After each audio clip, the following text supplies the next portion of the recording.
So the next command is basically our groove command. So groove command is basically opposite of shaft command. Shaft command is what it did is that it provides or add material to the element, and in case of groove command it basically remove the material from the element. Now this figure is drawn in the previous lecture, as you know. Now we select this surface, click on the sketch and draw some circle here. Now let this circle center is coincide with this edge of the cylinder. Click coincidence. Okay. Now let give some dimension to the center of the circle to the axis. That should be around 30 here. Let us say it should be 60.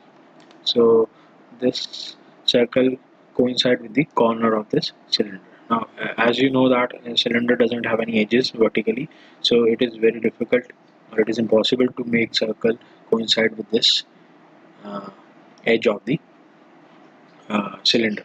So what I do, I basically give the dimension to this. Let us say it should be 20 here.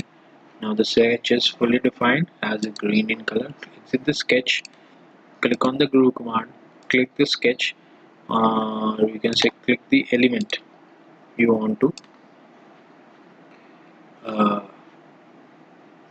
make sure groove about this, and click on the axis. Now here when we click axis section, as we can see, when we click on the cylindrical object, axis is automatically shown. Click this axis.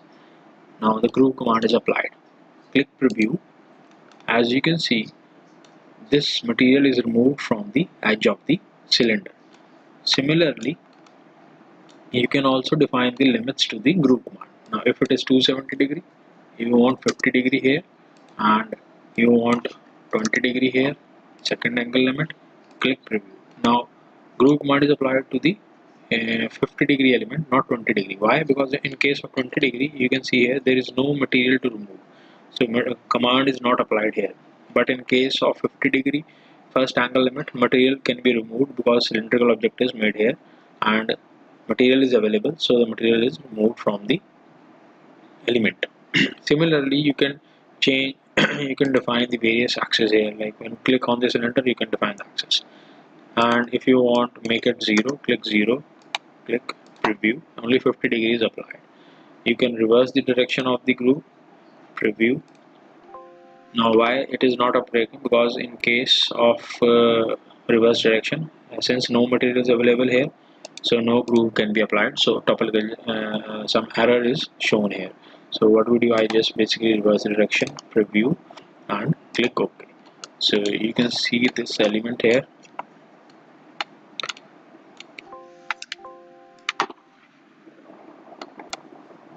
The groove is applied on the edge of the cylindrical. Now the groove command is basically used when we want to cut the cylindrical or circular elements, and pocket command is used in linear elements like rectangular slabs or other flat surfaces. In case of groove command, it is used for cylindrical or spherical or some other surfaces. Similarly, shaft is used for to make 2D element into 3D element with the help of rotations. Next lecture we discuss about the holes. So thanks for watching.